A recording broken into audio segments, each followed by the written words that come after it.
Hello students, welcome to my YouTube channel Vidhi education. आज के इस वीडियो में हम क्लास 9th विज्ञान का अध्याय 2 क्या हमारे आसपास के पदार्थ शुद्ध हैं, is matter around us pure का जो चैप्टर है इस वीडियो में समझेंगे। साथ ही इस चैप्टर में दिए गए प्रश्नों के उत्तर भी सॉल्व करेंगे और अभ्यास प्रश्न भी हल करेंगे। तो चलिए बच्चों, वीडियो को स्टार्ट करते हैं। स्टार्टिंग में दिया गया है कि हम कैसे जान सकते हैं कि बाजार में खरीदा हुआ दूध, घी, मक्खन, नमक, मसाला, मिनरल जल या जूस शुद्ध है। रसोई में उपयोग की जाने वाली कुछ वस्तुएं जो यहाँ पर चित्र बने हुए हैं, जैसे कि शुद्ध नमक है, शुद्ध घी, शुद्ध दूध दिया गया है। क्या आपने कभी इन खाने वाले पदार्थों के डिब्बों के ऊपर लिखे शुद्ध शब्द पर ध्यान दिया है? एक साधारण व्यक्ति के लिए शुद्ध का अर्थ होता है कि पदार्थ में कोई मिलावट ना हो, लेकिन वैज्ञानिकों के लिए ये सभी वस्तुएं विभिन्न पदार्थों के मिश्रण है, अतः शुद्ध नहीं है। उदाहरण के लिए दूध, जल, वसा, प्रोटीन आदि का मिश्रण है। जब एक वैज्ञानिक किसी पदार्थ को शुद्ध कहता है तो इसका तात्पर्य है कि उस पदार्थ में मौजूद सभी कण समान रासायनिक प्रकृति के हैं। एक शुद्ध पदार्थ एक ही प्रकार के कणों से मिलकर बना होता है। जब हम अपने चारों ओर देखते हैं तो पाते हैं कि सभी पदार्थ दो या दो से अधिक शुद्ध अवयवों के मिलने से बने हैं। उदाहरण के लिए समुद्र का जल, खनिज, मिट्टी आदि सभी मिश्रण है। अब देखिए यहाँ पर मिश्रण शब्द आया, तो मिश्रण क्या होता है? तो यहाँ पर मिश्रण के बारे में बताया है कि मिश्रण एक या एक से अधिक शुद्ध तत्वों या यौगिकों से मिलकर बना होता है। हम जानते हैं कि जल में घुले हुए सोडियम क्लोराइड को वाष्पीकरण या आसवन विधि द्वारा जल से पृथक किया जा सकता है। यद्यपि सोडियम क्लोराइड अर्थात नमक अपने आप में एक शुद्ध पदार्थ है और इसे भौतिक विधि के द्वारा इसके रासायनिक अवयवों में पृथक नहीं किया जा सकता। इसी प्रकार चीनी एक पदार्थ है क्योंकि यह एक ही प्रकार का शुद्ध अवयव रखता है और इसका यौगिक समान रहता है। पेय पदार्थ और मिट्टी में एक समान कण नहीं होते हैं। शुद्ध पदार्थ किसी भी स्रोत से प्राप्त हो, इसके अभिलाक्षणिक गुण एक समान होंगे। इस प्रकार हम कह सकते हैं कि मिश्रण में एक या एक से अधिक शुद्ध पदार्थ होते हैं। अब अगला है मिश्रण के प्रकार। तो अवयवों की प्रकृति के अनुसार विभिन्न प्रकार के मिश्रणों का निर्माण होता है। इस तरह मिश्रण के जो है कई प्रकार होते हैं। क्रियाकलाप के माध्यम से इसे समझेंगे। कक्षा को अ, ब, स और दा समूह में बांटें। फिर एक बीकर जिसमें 50 ml जल और 1 चम्मच कॉपर सल्फेट चूर्ण हो समूह अ को दें। समूह ब को एक बीकर में 50 ml जल तथा 2 चम्मच कॉपर सल्फेट चूर्ण दें। कॉपर सल्फेट और पोटेशियम परमैंगनेट का या साधारण नमक सोडियम क्लोराइड समूह स और द को दें। दोनों को अवयवों की पृथक पृथक मात्रा दें। अब पृथक पृथक समूहों के उन अवयवों को मिलाकर मिश्रण तैयार करें। उनके रंग और बनावट के आधार पर एक रिपोर्ट तैयार करें। समूह अ और ब को एक मिश्रण प्राप्त होता है जिसकी बनावट समान होती है। इस तरह के मिश्रण को हम समांगी मिश्रण तथा विलयन कहते हैं। इस तरह के मिश्रणों को कुछ अन्य उदाहरण जल में नमक और जल में चीनी दोनों समूहों से प्राप्त घोल के रंगों की तुलना करें। यद्यपि दोनों समूह के पास कॉपर सल्फेट का घोल है, लेकिन उन दोनों समूहों के रंगों की तीव्रता पृथक पृथक है। यह दिखलाता है कि समांगी मिश्रण पृथक पृथक संगठन रख सकते हैं। समूह स और द ने जो मिश्रण प्राप्त किया उनके अंश भौतिक दृष्टि से पृथक है। इस तरह के मिश्रण को विषमांगी मिश्रण कहते हैं। सोडियम क्लोराइड और लोहे की छीलन, नमक और सल्फर, जल और तेल विषमांगी मिश्रण के अन्य उदाहरण। तो इस प्रकार से यहाँ पर क्रियाकलाप के माध्यम से आप समांगी और विषमांगीय मिश्रण को समझ सकते हैं। तो अर्थात मिश्रण के दो प्रकार होते हैं, समांगी मिश्रण और असमांगी मिश्रण। फिर अगला है कुछ समय के बाद कण नीचे बैठना शुरू करते हैं। मिश्रण को छान लें। क्या छानक पत्र पर कुछ शेष बचा? कक्षा में परिणामों पर चर्चा कर इस क्रिया पर एक मत बनाने का प्रयत्न करें। समूह अ और ब एक विलयन पाते हैं। समूह श एक निलंबन पाता है और समूह द कोलाइड विलयन पाता है। तो इस प्रकार से यहाँ पर विलयन, निलंबन और कोलाइड में भी अंतर को समझा दिया गया है। तो देखिए यहाँ पर जो क्रियाकलाप है इसे और भी अच्छी तरीके से चित्र के माध्यम से समझाया गया है। फिर अगला, अब हम विलयनों, निलंबनों और कोलाइड विलयनों के बारे में पढ़ेंगे। अब आगे पे देखेंगे बच्चों। देखिए यहाँ पर प्रश्न है, पदार्थ से आप क्या समझते हैं। तो इस प्रश्न का उत्तर इस प्रकार से हो जाएगा कि पदार्थ वे होते हैं जो एक ही प्रकार के कणों से मिलकर बने होते हैं तथा उस पदार्थ में मौजूद सभी कण समान रासायनिक प्रकृति के होते हैं, जैसे सोना, तांबा आदि। अब अगला प्रश्न है बच्चों, देखिए प्रश्न नंबर दूसरा है, समांगी और विषमांगी मिश्रणों में अंतर बताइए। तो इस प्रश्न का उत्तर इस प्रकार से होगा, समांगी मिश्रण मतलब होमोजेनस मिक्सचर और विषमांगी मिश्रण मतलब हेटेरोजेनस मिक्सचर। तो इसमें क्या हो जाएगा, पहला अंतर, इसका एक समान संगठन होता है और विषमांगी मिश्रण में इसका एक समान संगठन नहीं होता है। दूसरा अंतर होगा, इसमें विभिन्न अवयवों के बीच कोई स्पष्ट पृथक्करण सीमाएं, बाउंड्रीज ऑफ सेपरेशन नहीं होती। उदाहरण के लिए जल में चीनी, जल में नमक, अल्कोहल में जल, कार्बन डाइसल्फाइड में सल्फर आदि। और विषमांगी मिश्रण में क्या हो जाएगा, इसमें विभिन्न अवयवों के बीच स्पष्ट पृथक्करण सीमाएं होती हैं। उदाहरण के लिए तेल में जल, चीनी तथा नमक, बालू, रेत तथा नमक आदि। इस प्रकार से हो जाएगा दूसरा अंतर। तीसरा अंतर होगा, इसमें अवयवों को आसानी से देखना संभव नहीं है, किंतु जो विषमांगी मिश्रण होते हैं इसमें अवयवों को प्रायः देख सकते हैं। तो इस प्रकार से समांगी मिश्रण और विषमांगी मिश्रण में हमने अंतर देखा। अब पाठ को आगे पढ़ेंगे। अगली हेडिंग है, विलयन क्या है। तो देखिए इसे पढ़ते हैं कि विलयन दो या दो से अधिक पदार्थों का समांगी मिश्रण है। आप प्रतिदिन बहुत प्रकार के विलयनों को देखते होंगे। नींबू जल, सोडा जल आदि विलयन के उदाहरण हैं। प्रायः हम एक विलयन को ऐसे तरल पदार्थ के रूप में विचार करते हैं जिसमें ठोस, द्रव या गैस मिले हों, लेकिन प्रकृति में ठोस विलयन, मिश्र धातु और गैसीय विलयन वायु भी होते हैं। एक विलयन के कणों में समांगिकता होती है। उदाहरण के लिए नींबू जल का स्वाद सदैव समान रहता है। यह दर्शाता है कि एक विलयन में चीनी और नमक के कण समान रूप से वितरित होते हैं। अब देखिए यहाँ पर मिश्र धातु के बारे में दिया हुआ है एक बॉक्स में। मिश्र धातुएं क्या होती हैं, तो ये धातुएं के समांगीय मिश्रण होते हैं, अर्थात इनका समांगीय मिश्रण अर्थात इनके अवयवों को प्रायः नहीं देख सकते हैं और इन्हें स्पष्ट करना असंभव होता है। इस प्रकार की जो मिश्रण होता है वो समांगीय मिश्रण होता है, ऊपर पे हमने पढ़ा था। तो देखिए मिश्र धातुएं क्या होती हैं, ये धातुओं के समांगीय मिश्रण होते हैं जिन्हें भौतिक क्रिया द्वारा अवयवों में पृथक नहीं किया जा सकता, लेकिन फिर भी मिश्र धातुओं को मिश्रण माना जाता है क्योंकि अपने घटकों के गुणों को दर्शाते हैं और पृथक पृथक संगठन रखते हैं। उदाहरण के लिए पीतल जिंक लगभग 30% और कॉपर लगभग 70% का मिश्रण है।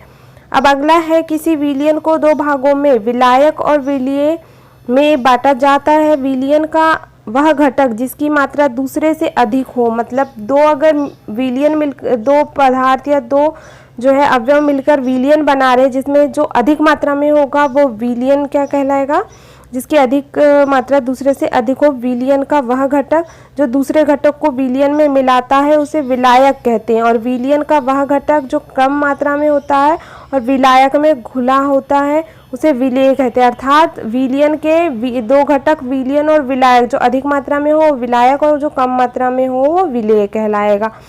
उदाहरण के लिए और इसे स्पष्टीकरण करके समझाया है। ए नंबर का है, फर्स्ट की चीनी और जल का विलयन एक तरल घोल में ठोस का उदाहरण है। इसमें चीनी क्या है, विलेय है, और जल क्या है, विलायक है।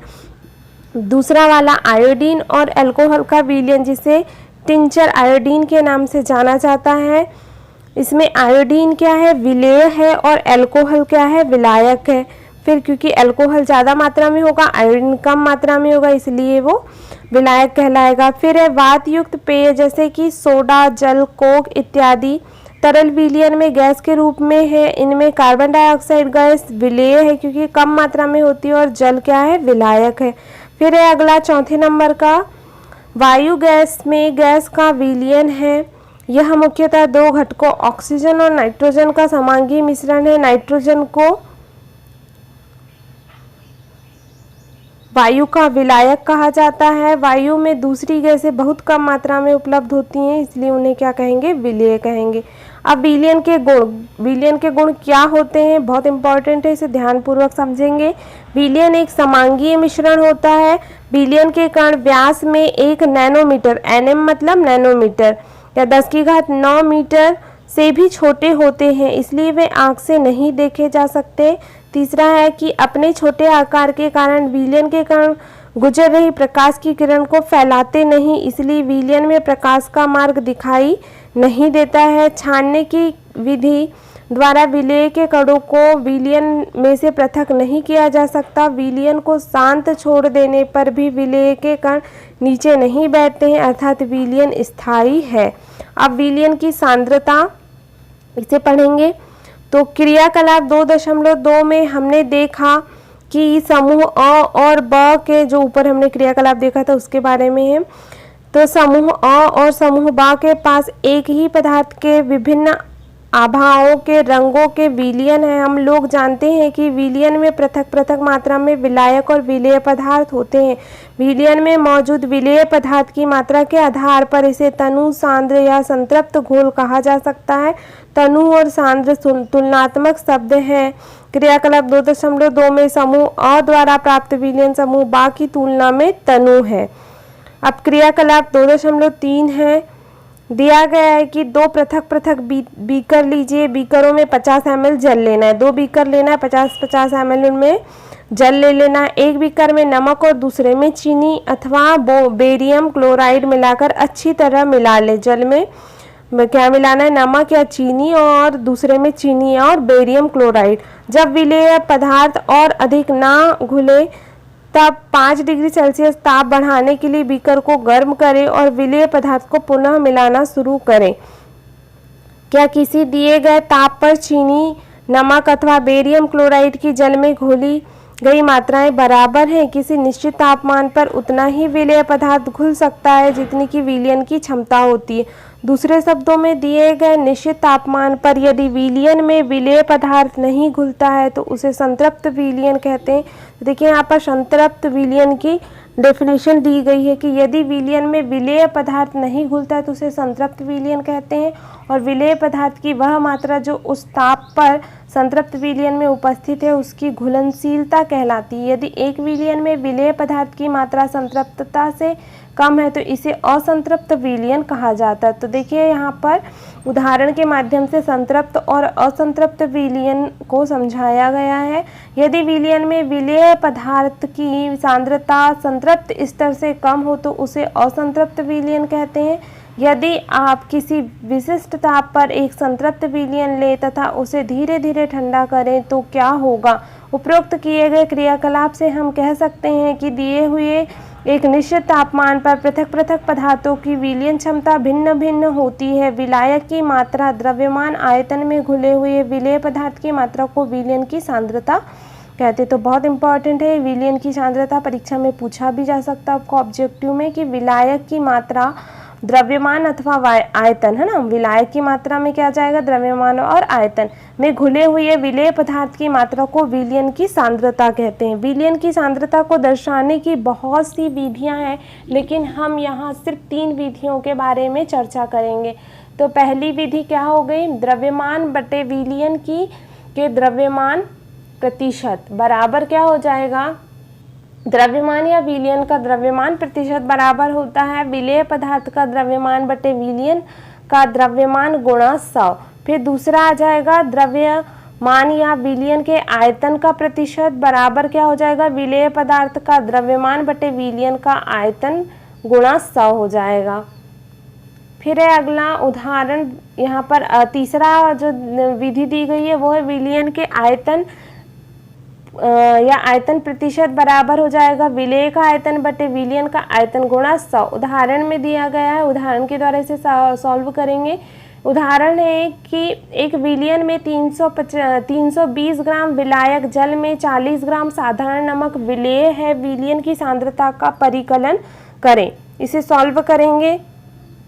करके बताया गया है कि विलेय पदार्थ का द्रव्यमान, देखिए यहाँ पर दिया गया है स्पष्ट रूप से कि विलेय पदार्थ का द्रव्यमान 40 है। हम जानते हैं कि जो कम होता है वो विलेय होता है, और विलायक अर्थात जल का आयतन का द्रव्यमान कितना हो जाएगा 320 ग्राम। हम जानते हैं विलयन का द्रव्यमान बराबर क्या होता है, विलेय पदार्थ का द्रव्यमान धन विलायक का द्रव्यमान, दोनों को जोड़ देंगे 40 धन 320 बराबर 360। अब विलयन का द्रव्यमान प्रतिशत निकालने के लिए बोला है तो द्रव्यमान प्रतिशत निकाल लेंगे, सूत्र लगा देंगे विलेय पदार्थ का द्रव्यमान बटे विलयन का द्रव्यमान। तो देखिए हमने विलेय और विलायक को जोड़ दिया तो हमें विलयन का द्रव्यमान मिल गया 360।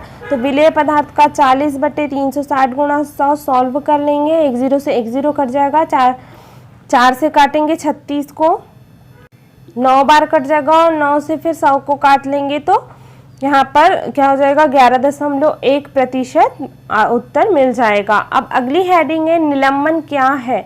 अब निलंबन को समझते हैं। क्रियाकलाप 2.2 में समूह स के द्वारा पाया गया विषमांगी घोल जो ठोस द्रव में परिक्षेपित हो जाता है निलंबन कहलाता है। निलंबन जो हमने सबसे फर्स्ट में जो क्रियाकलाप देखा था उसमें जो 100 नंबर का समूह स का जो विलयन मिला था वो क्या कहलाता था, निलंबन। निलंबन एक विषमांगीय मिश्रण होता है जिसमें विलेय पदार्थ कण घुलते नहीं है बल्कि माध्यम की समष्टि में निलंबित रहते हैं। ये निलंबित कण आंखों से देखे जा सकते हैं। निलंबन के कुछ गुणधर्म हैं, इन गुणधर्म को समझते हैं। निलंबन क्या होता है, एक विषमांगीय मिश्रण है, ये कण आंखों से देखे जा सकते हैं। तीसरा पॉइंट, ये निलंबित कण प्रकाश की किरण को फैला देते हैं जिससे उसका मार्ग दृष्टिगोचर हो जाता है। फिर चौथा है, जब इसे शांत छोड़ देते हैं तब ये कण नीचे की ओर बैठ जाते हैं अर्थात निलंबन अस्थायी होता है। छानन विधि द्वारा इन कणों को मिश्रण से पृथक किया जा सकता है। जब सभी कण नीचे बैठ जाते हैं तो निलंबन समाप्त हो जाता है तथा विलयन में प्रकाश किरण का क्या होता है, प्रकीर्णन रुक जाता है। तो इस प्रकार से निलंबन को बताया गया है यहाँ पर। फिर है कोलाइड कणों के छोटे आकार के कारण हम इसे आंखों से नहीं देख पाते, लेकिन ये कण प्रकाश की किरण को आसानी से फैला देते हैं, जैसा कि हमने क्रियाकलाप 2.2 में देखा। प्रकाश की किरण का फैलना टिंडल प्रभाव, देखिए बहुत इंपॉर्टेंट है, प्रकाश की किरण का फैल जाना क्या कहलाता है, टिंडल प्रभाव कहलाता है, ये इंपॉर्टेंट है। टिंडल नामक वैज्ञानिक ने इसकी खोज की थी। एक कमरे में छोटे छिद्र के द्वारा जब प्रकाश की किरण आती है तो वहाँ पर हम टिंडल प्रभाव को देख सकते हैं। आपने देखा होगा कि पुराने या कोई मूवीज़ में अगर खूब अंधेरा रहता है और वहाँ से एक छोटे से होल से लाइट आती है तो वो एकदम पूरे फैला देते हैं प्रकाश को, तो वही जो प्रकाश आता है उसी को टिंडल प्रभाव कहते हैं। तो देखिए यहाँ पर एक उदाहरण और चित्र के माध्यम से भी टिंडल प्रभाव को समझाया गया है। ए नंबर पे क्या रखा है, कॉपर सल्फेट का विलयन टिंडल प्रभाव नहीं दर्शाता है, और बी नंबर दूध तथा पानी का मिश्रण टिंडल प्रभाव को दर्शाता है। प्रकाश का मार्ग दृष्टिगोचर होता है। तो देखिए यहाँ पर इसमें से प्रकाश नहीं गुजर रहा है, किंतु जो बी नंबर में दूध या पानी का मिश्रण है उसमें टिंडल प्रभाव को दर्शा रहा है। यह कमरे में मौजूद धूल और कार्बन के कणों के द्वारा प्रकाश के फैलने के कारण होता है। जब एक घने जंगल में के आच्छादन से सूर्य की किरण गुजरती है वहां हम टिंडल प्रभाव को देख सकते हैं। जंगल के कोहरे में छोटे छोटे जल के कण होते हैं जो कि कोलाइड कणों के समान व्यवहार करते हैं। कोलाइड्स के सामान्य उदाहरण दिए गए हैं यहाँ पर। परिक्षिप्त प्रवस्था और परिक्षेपण माध्यम में क्या है, प्रकार और उदाहरण। तो देखिए यहाँ पर परिक्षिप्त प्रवस्था क्या है, द्रव, और यहाँ पर परिक्षेपण माध्यम क्या है, गैस। तो यहाँ पर प्रकार आ जाएगा कोलाइड का एरोसोल हो जाएगा, उदाहरण के लिए कोहरा, बादल, कुहासा। फिर है ठोस, परिक्षिप्त माध्यम ठोस है और परिक्षेपण माध्यम गैस है, तो प्रकार हो जाएगा एरोसोल, जैसे धुआं, स्वचालित वाहन का निथार। फिर है गैस, द्रव, तो यहाँ फोम आ जाएगा, शेविंग क्रीम। द्रव का जो हो जाएगा प्रकार इमल्सन, जैसे कि दूध, फ्रेश क्रीम। ठोस द्रव में सोल आ जाएगा, मैग्नीशिया, मिल्क, कीचड़। और गैस ठोस में फोम आ जाएगा, फोम, रबर, स्पंज, म्यूमिस। और फिर द्रव ठोस में जेल आ जाएगा, जैसे कि जेली, पनीर, मक्खन। और ठोस का प्रकार क्या दिया गया है, ठोस सोल, जैसे कि रंगीन रत्न, पत्थर, दूध या कांच। इस प्रकार से यहाँ पर कोलाइट के कुछ सामान्य उदाहरण दिए गए हैं। फिर यहाँ पर देखिए आगे पे प्रश्न दिए गए हैं, तो इन प्रश्नों के उत्तर देखेंगे हम। पहला प्रश्न है, उदाहरण के साथ समांगी और विषमांगी मिश्रण में विभेद कीजिए। तो जैसे कि हमने पहले देखा था प्रश्न में, देखिए यही वाले प्रश्न का जो है उत्तर उसमें लिख देंगे हम, इसी उत्तर को। तो ये वाले जो है इस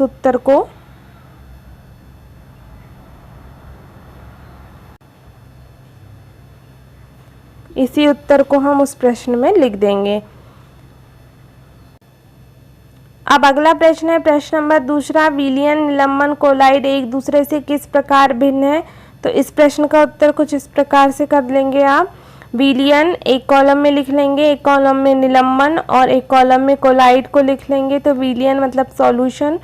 देखिए पहला पॉइंट आ जाएगा विलयन में कि यह एक समांगी मिश्रण है, निलंबन में यह विषमांगी मिश्रण है, कोलाइड समांगी दिखाई देता है परंतु विषमांगी मिश्रण होता है। दूसरा पॉइंट, विलेय के कणों का आकार अत्यंत छोटा होता है, वे व्यास में 1 नैनोमीटर से भी छोटे होते हैं, इसलिए वे आंखों से नहीं देखे जा सकते, यहाँ तक कि शक्तिशाली माइक्रोस्कोप द्वारा भी नहीं देखे जा सकते। दूसरा पॉइंट, निलंबन के लिए विलेय के कणों का आकार बहुत बड़ा होता है, 100 nm या नैनोमीटर व्यास से बड़े, इसलिए इन्हें आसानी से देखा जा सकता है। और दूसरा पॉइंट कोलाइड के लिए हो जाएगा कि इसमें विलयन के कणों का आकार विलयन के कणों का आकार विलयन के कणों के आकार से बहुत बड़ा परंतु निलंबन के कणों से आकार से छोटा होता है, इसलिए इसके कारण कण व्यास में 1 नैनोमीटर से 100 नैनोमीटर के बीच में होते हैं। इसके कणों को माइक्रोस्कोप से नहीं देखा जा सकता परंतु स्वतंत्र इलेक्ट्रॉन माइक्रोस्कोप से देखा जा सकता है। फिर तीसरा पॉइंट देखेंगे, विलयन के लिए यह फिल्टर पेपर में से गुजर जाता है। तीसरा पॉइंट आ जाएगा, निलंबन के लिए यह फिल्टर पेपर से नहीं गुजरता और कोलाइड के लिए यह फिल्टर पेपर से गुजर जाता है। फिर चौथा पॉइंट आ जाएगा, विलयन के लिए यह स्थायी तथा इसके विलेय पृथक नहीं होते, छानन विधि द्वारा विलेय के कणों को पृथक नहीं किया जा सकता। चौथा पॉइंट आ जाएगा, यह अस्थायी तथा इसके कण कुछ समय बाद तली पर जमा हो जाते हैं, छानन विधि द्वारा इनके कणों को मिश्रण से पृथक कर सकते हैं। और चौथा पॉइंट, कोलाइड के लिए यह स्थायी विलयन है जिसमें विलेय पृथक नहीं होते, इसलिए छानन विधि द्वारा विलेय के कणों को पृथक किया जा सकता है। फिर है पांचवा पॉइंट, इसमें प्रकाश का प्रकीर्णन नहीं होता तथा यह टिंडल प्रभाव उत्पन्न नहीं करता। पांचवा पॉइंट, निलंबन के लिए इसमें प्रकाश का प्रकीर्णन होता है परंतु यह टिंडल प्रभाव नहीं दर्शाता है। और कोलाइड के लिए पांचवा पॉइंट हो जाएगा कि इसमें प्रकाश का प्रकीर्णन होता है तथा यह टिंडल प्रभाव उत्पन्न करता है। तो इस प्रकार से आप प्रश्न नंबर दूसरे का उत्तर लिख लेंगे। फिर है अगला प्रश्न नंबर तीसरा है कि एक संतृप्त विलयन बनाने के लिए 36 ग्राम सोडियम क्लोराइड को 100 ग्राम जल में 293 केल्विन पर घोला जाता है, इस तापमान पर इसकी सांद्रता प्राप्त करें। तो देखिए बच्चों, आप इस वीडियो को पॉज करके या स्क्रीनशॉट लेकर के भी इन प्रश्नों के उत्तर को सॉल्व कर सकते हैं। अब देखेंगे अगला है प्रश्न नंबर तीसरे का उत्तर है विलेय पदार्थ का द्रव्यमान। देखिए विलेय पदार्थ का द्रव्यमान जो कम होगा वह विलेय पदार्थ होगा, हम जानते हैं। तो यहाँ पर 36 ग्राम क्या आ गया, विलेय। विलायक अर्थात जल कितना है, 100 ग्राम है। फिर विलयन का द्रव्यमान, तो विलेय का द्रव्यमान और विलायक का द्रव्यमान दोनों को जोड़ देंगे तो 36 और 100 को जोड़ेंगे तो 136 ग्राम निकल गया। फिर विलयन की सांद्रता बराबर होता है विलेय का द्रव्यमान बटे विलयन का द्रव्यमान गुणा 100, जैसे कि आपको चैप्टर में उदाहरण में सवाल समझाया था, सेम सिमिलर ही करना है, बस वैल्यू अलग हो गई है इसमें। फिर है यहाँ पर 36 बटे 136 विलेय का द्रव्यमान देखिए यहाँ पर दिया गया है। फिर यहाँ पर क्या है अगला, विलयन का द्रव्यमान, ये देखिए ये विलयन का द्रव्यमान, तो 36 बटे 136 गुणा 100, तो इसे सॉल्व कर लेंगे तो 36 से इसको काटेंगे और यहाँ पर 100 का फिर गुणा कर लेंगे तो यहाँ पर 26.4% जो होगा विलयन की सांद्रता प्राप्त हो जाएगी। अब अगला देखेंगे बच्चों, अगली हेडिंग दी गई है मिश्रण के घटकों का पृथक्करण। हम पढ़ चुके हैं कि प्रायः प्राकृतिक पदार्थ रासायनिक तौर पर शुद्ध नहीं होते, मिश्रण से घटक को पृथक करने के लिए विभिन्न प्रकार की विधियां प्रयोग में लाई जाती हैं। पृथक करने से मिश्रण के प्रत्येक घटक के बारे में जानकारी प्राप्त करना और प्रयोग में लाना सुगम हो जाता है। विषमांगी मिश्रण को साधारण भौतिक क्रिया द्वारा पृथक किया जा सकता है, जैसे हाथ से चुनकर, छन्नी से छानकर, जो हम प्रतिदिन व्यवहार में लाते हैं। कभी कभी मिश्रण से घटकों को पृथक करने के लिए विशेष तकनीकों को प्रयोग में लाया जाता है। अब हेडिंग है अगली, रंग वाले घटक डाई को नीले अथवा काले रंग की स्याही से कैसे पृथक कर सकते हैं। इसके लिए एक क्रियाकलाप दिया गया है। आधा बीकर जल लें, बीकर के मुख पर वॉच ग्लास रखें, कुछ बूंदे स्याही वॉच ग्लास पर डाल दें। अब बीकर को गर्म करना शुरू करें। हम इस स्याही को प्रत्यक्ष रूप से गर्म नहीं करना चाहते। आप देखेंगे कि वॉच ग्लास से वाष्पीकरण हो रहा है। वाष्पीकरण होने तक गर्म करना जारी रखते हैं। जब वॉच ग्लास पर कोई परिवर्तन नहीं दिखता है तब हम उसे गर्म करना बंद कर देते हैं। इसे ध्यान से देखें और प्रेक्षित करें। तो देखिए यहाँ पर चित्र दिखाया गया है। एक यहाँ पर क्या है, बीकर है, इसमें जल भर के इसमें ऊपर वॉच ग्लास के ऊपर क्या करें, स्याही की कुछ ड्रॉप्स डालें। यहाँ पर देखिए स्याही की, फिर यहाँ पर जब इसे गर्म करेंगे बीकर को तो यहाँ से जो स्याही की वाष्प जो है बाहर निकलेगी, जैसे कि यहाँ पर चित्र में दिखा रहा है वाष्पीकरण। फिर है अगला, अब उत्तर दें। आपके विचार में वॉच ग्लास पर से किसका वाष्पीकरण हुआ? क्या वॉच ग्लास पर कोई अवशेष बचा है? आप क्या प्रतिपादित करेंगे? क्या स्याही एक शुद्ध पदार्थ है या मिश्रण है? हम पाते हैं कि स्याही जल में रंग का एक मिश्रण है। इस तरह से हम विलायक से विलेय पदार्थ का वाष्पीकरण की विधि के द्वारा पृथक कर सकते हैं। तो विलायक से विलयन पृथक हो सकता है कौन सी विधि के द्वारा? वाष्पीकरण विधि के द्वारा।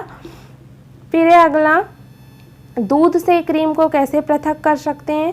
तो आजकल हम बाजार में संपूर्ण full cream toned, double tone प्रकार के दूध पॉली पैक अथवा टेट्रा पैक में पाते हैं। दूध से इन प्रकारों में भिन्न भिन्न मात्रा में वसा होती है। जैसे क्रियाकलाप है यहाँ पर, एक पनघनली में थोड़ी मात्रा में संपूर्ण क्रीम युक्त दूध लें।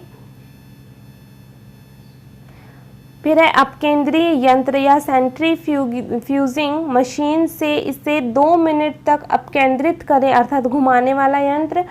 अगर स्कूल में यह यंत्र उपलब्ध ना हो तो यह प्रयोग आप घर पर रसोई में प्रयोग होने वाली मथनी या मिक्सी से भी कर सकते हैं। मथनी या मिक्सी को ही हम क्या है, सेंट्रीफ्यूजिंग मशीन कहेंगे। यदि नज़दीक में कोई मिल्क डेयरी है तो वहाँ जाएं और पूछें वे क्रीम को दूध से कैसे पृथक करते हैं, वे दूध से पनीर कैसे बनाते हैं। अब उत्तर दें। दूध को मथने पर आपने क्या देखा? दूध में से क्रीम का पृथक्करण कैसे करते हैं?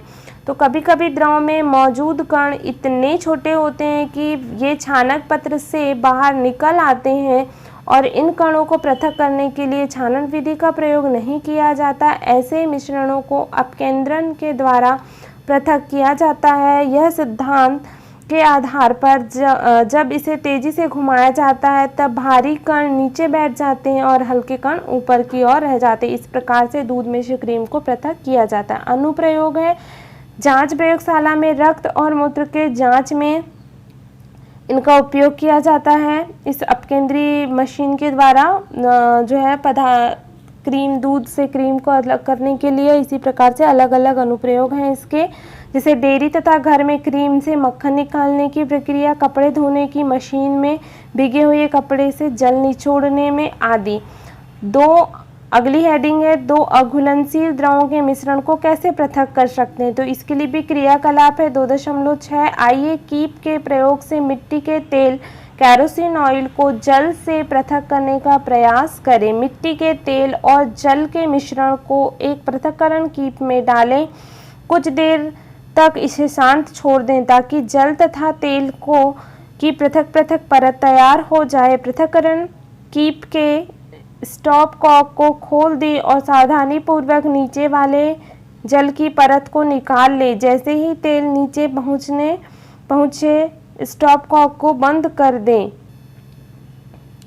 तो देखिए यहाँ पर एक पृथक्करण यंत्र है, यहाँ पर स्टॉप कॉक है, अर्थात इसको बंद कर सकते हैं। नीचे पे जब इनको मिश्रण को मिलाया और उसके बाद थोड़ी देर बाद जब अलग होने के लिए रख दिया तो यहाँ पर क्या हो जाएगा कि मिट्टी का तेल ऊपर और जल के कण नीचे हो जाएंगे। फिर इस स्टॉप को खोल देंगे और यहाँ जल को धीरे धीरे से नीचे आने देंगे।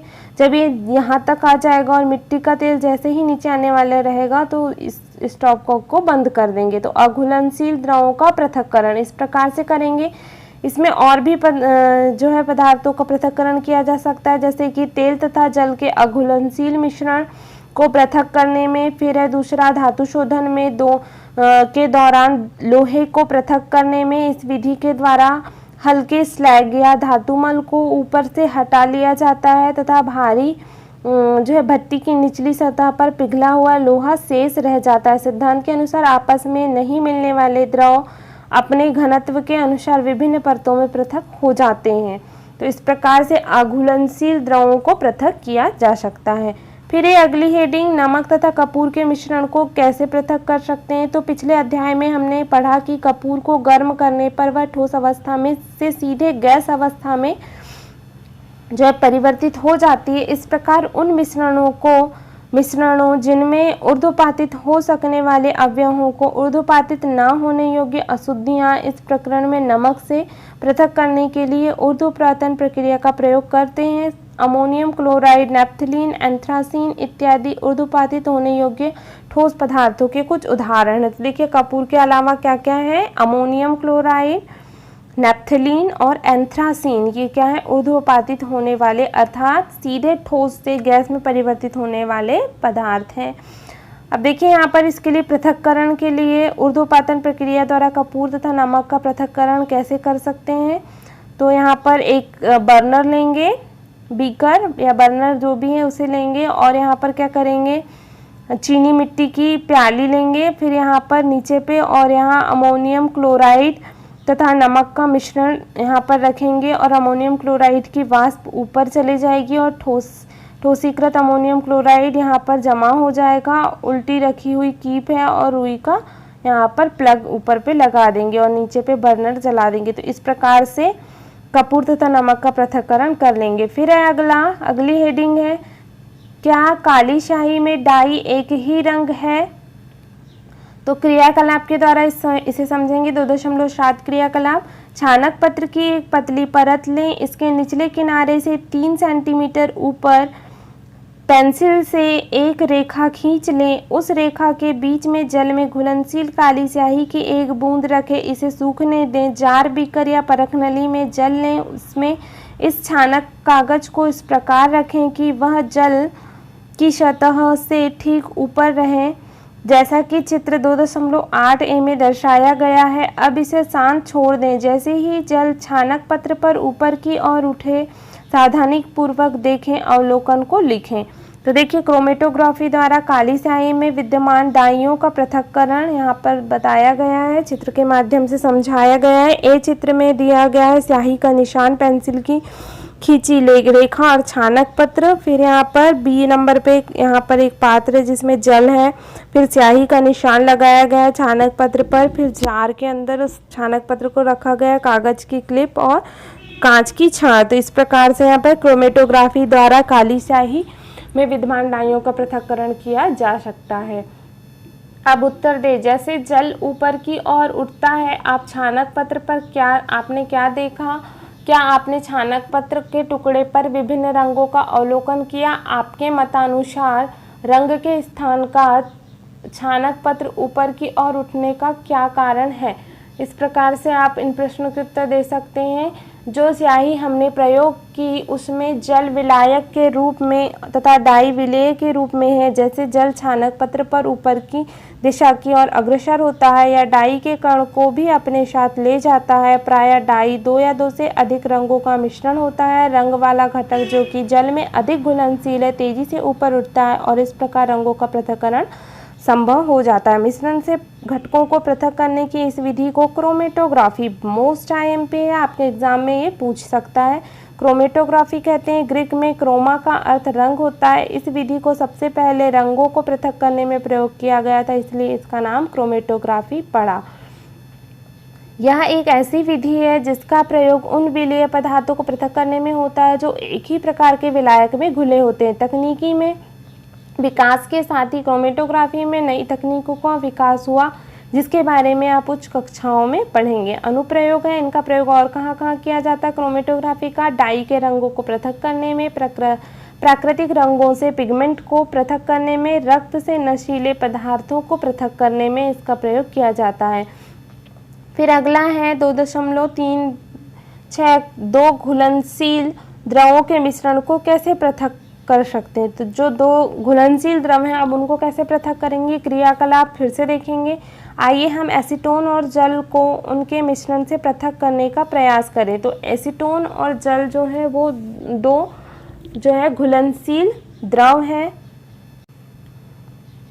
मिश्रण को आसवन फ्लास्क में लें, उसमें इसमें क्या है, थर्मामीटर लगाएं और उपकरण को दिए गए चित्र 2.9 के अनुसार व्यवस्थित करें। तो देखिए चित्र दिया गया है जिसमें दो घुलनशील द्रवों का आसवन विधि से पृथक्करण हो रहा है। तो ये देखिए आपके एग्जाम में ये भी आता है कि दो घुलनशील द्रवों को आसवन विधि से पृथक्करण कैसे किया जाता है, इसका नामांकित चित्र बनाइए या विधि को समझाइए। तो ये चित्र को भी आप ध्यानपूर्वक देख लेंगे, आपके एग्जाम में इस प्रकार के प्रश्न आते हैं। तो देखिए यहाँ पर जमाया गया है एक उसमें फ्लास्क है, फ्लास्क से एक नली को जोड़ा गया है, जल निर्गत होगा जिससे फिर नीचे पे यहाँ पर एक फ्लास्क रखा गया है और इस प्रकार से यहाँ पर आसवन फ्लास्क है ये। फिर क्लैंप थर्मामीटर लगाया गया आसवन फ्लास्क में और यहाँ पर जल तथा एसीटोन का विलयन यहाँ भरा गया है। नीचे बर्नर लगा हुआ है, इस बर्नर से जो है ताप दिया जाता है और इस प्रकार से यहाँ जो है एसीटोन को पृथक कर लिया जाता है। तो ये आसवन विधि के द्वारा दो घुलनशील द्रवों का जो है पृथक्करण है। मिश्रण को धीरे धीरे गर्म और सावधानीपूर्वक थर्मामीटर का अवलोकन करें।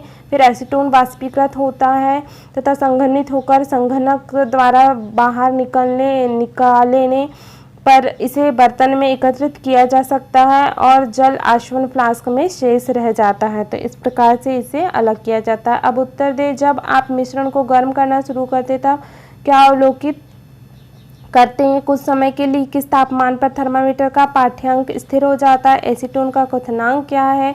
दोनों घटकों को हम पृथक कर पाते हैं क्यों?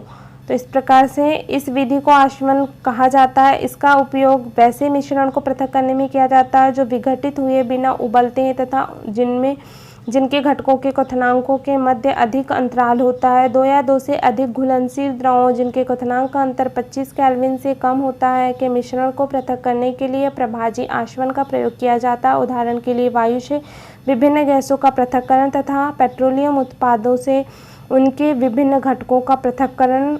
इसका उपकरण साधारण आसवन विधि के समान ही होता है, केवल आसवन फ्लास्क और संघनक के बीच एक प्रभाजी स्तंभ का प्रयोग किया जाता है। साधारण प्रभाजी स्तंभ एक नली होती है जो कि शीशे के गुटकों से भरी होती है। ये गुटके वाष्प को ठंडा और संघनित होने के लिए सतह प्रदान करते हैं, जैसा कि चित्र 2.10 में दर्शाया गया है। देखिए यहाँ पर ये जो अगला चित्र है ये प्रभाजी आसवन का है। तो इसमें देखिए यहाँ पर ये जो है आसवन विधि के उपकरण के समान ही है, किंतु इसमें ये आसवन फ्लास्क और यहाँ पर थर्मामीटर के बीच में एक प्रभाजी स्तंभ, ये देखिए कॉलम को यहाँ पर लगाया गया है संघनक के बीच में। और इस प्रकार से यहाँ पर जो है शुद्ध द्रव घटक के रूप में प्राप्त किया जाता है दूसरे वाले क्या है घुलनशील द्रव को। तो इस प्रकार से यहाँ पर प्रभाजी आसवन विधि का भी प्रयोग किया जाता है।